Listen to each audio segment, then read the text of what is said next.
ஓம் சக்தி. உலகமெல்லாம் சக்தி நெறி ஓங்க வேண்டும். ஒவ்வொருவர் மனக்குறையும் நீங்க வேண்டும். ஓம் சக்தி. குருவருளுக்கான கூட்டு வழிபாடு. வியாழக்கிழமைகளில் அவரவர் இருக்கும் இடங்களில் இருந்தோ, மன்றங்கள் மற்றும் சக்தி பீடங்களில் இருந்தோ ஒன்றாக வழிபாடு செய்தல். அகலில் நெய் தீபமேற்றி, மூலமந்திரம், குருநலன் சங்கல்பம் செய்து, குரு தோத்திரம், குரு 108 போற்றி 54 முறை படித்து, குருவருளுக்காக தியானம் செய்து, தீபாராதனை காட்டி, திருஷ்டி கழித்து, வழிபாடு நிறைவு செய்தல்.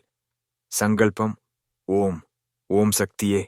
அவதாரமாகி வந்த அருள் திரு அம்மா அவர்களின் திருப்புகழ் பல்லாண்டு, பல்லாண்டு பல கோடி 100,000 ஆண்டுகள் என்றென்றும் நீடு நிலைத்திட ஓம் சக்தியே.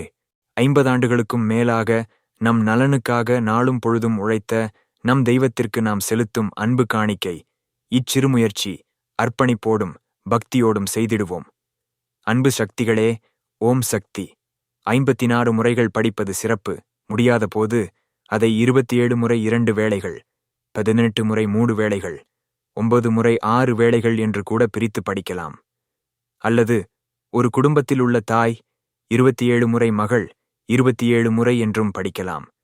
இதுவும் முடியாதவர்கள் தங்களால் முடிந்த ஒற்றை படை எண்ணிக்கையில் படிக்கலாம். ஆனால் ஒரே ஒரு முறையாவது குருவாய் வந்த நம் திருவிற்கு, குலமும் உலகும் விளங்க வந்த நிகரிலா தெய்வத்திற்காக மனமுவந்து குரு போற்றி படிப்போம் அன்பு சக்திகளே. ஓம் சக்தி.